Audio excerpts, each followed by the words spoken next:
الرحمن الرحیم ګلالی زده کوونکو نن مونږ په دوهمه ورځ اکسل درس لرو. لومړی ورځ ځو اکسل پروګرام ته او تېره ورځ مونږ په انټروډکشن د اکسل کې خبرې وکړې. انټروډکشن مو د اکسل وکړه، رو کالم او شیټ او وربوک مو وپېژنده.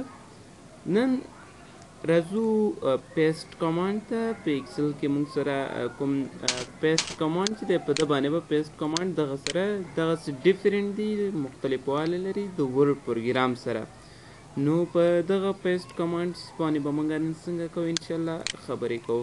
لومړی راځو یو شان لږ شان جدول جوړوو او هماغه جدول کې بیا موږ کار کوو.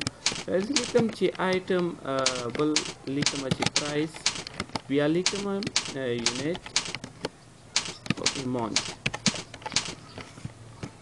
راځو دغه په ده باندې لږ شان خبرې کوو. بیا لیکم موږ سره یوز بي ده، موږ سره یوز بي ده، بیا هارډ ډیسک ده موږ سره، سی ډي ده موږ سره، ترڅنګ یې موږ سره کمپیوټر دی.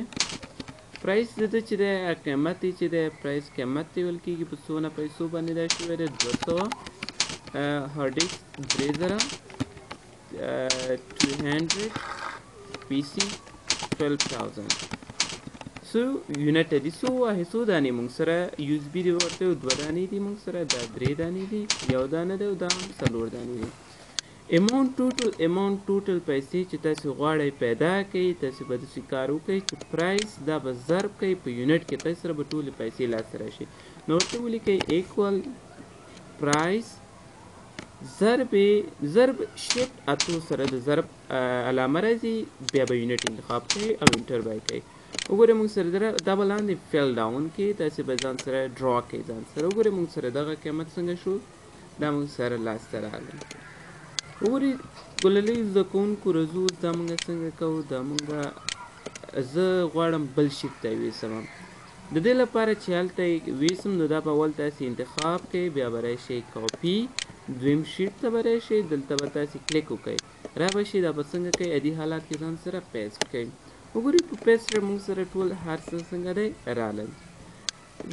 اوس داسې کار کوو، زه ورته یم د دې ټوټل اماونټ چې پیدا کوم، ټوټل اماونټ چې پیدا کوم زه څه ورکوم چې ایکول سم SUM شیفټ 9 سره کوس شروع دا به انتخاب کړئ او بیا شیفټ 0 سره کوس بند. دلته تاسې وګورئ موږ سره ټول څونه پیسې راغلې 55,600. زه غواړم دا په دې باندې هم څنګه کړمه، دا فارموله هلته ویسمه. چون چې دلته وګورئ زه به دغه کې څه تغییر راولم، دلته به دا زه ورته وایم دا موږ سره څو دي، دا موږ سره 3,000 په 3,000 کمپیوټر شوی دی. دلته وګورئ غواړم چې اوس دغه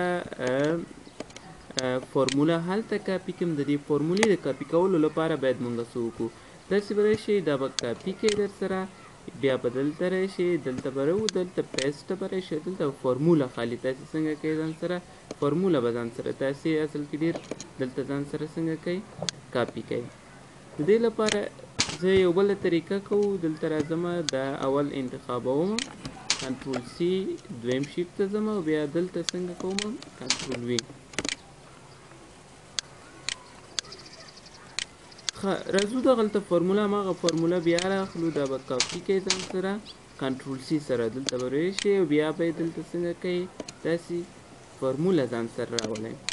وګورئ موږ سره فارموله راغله، د دې سم جمع چې دی یو رقم ده او د بل 55,600 ده او د ده څونه دی 55,600 ده. دلته موږ سره فارموله راغله، مګر زه راځم ګوره دې کې تغییرات راولم. وګوره موږ سره څنګه کېږي هماغه تغییرات په دې کې څنګه کېږي راځي. نو صحیح ده دغه فارموله ما ځان سره څنګه کړله راوړله. اوس داسې کار کوو چې دغه ته فارمولې ته زه یو فارمیټینګ ورکوم چې دا موږ سره افغانۍ دي، کالدارې دي، د اکاونټ زه دغه فارمیټ مادې ته ورکوم چې ده که نه. زه اوس غواړم دا فارمیټ د افغانۍ او دا څنګه کړمه، دا موږ سره ډیسیمل پلیسز عددونه 0.2 دا د اشاریه ورکول شوي.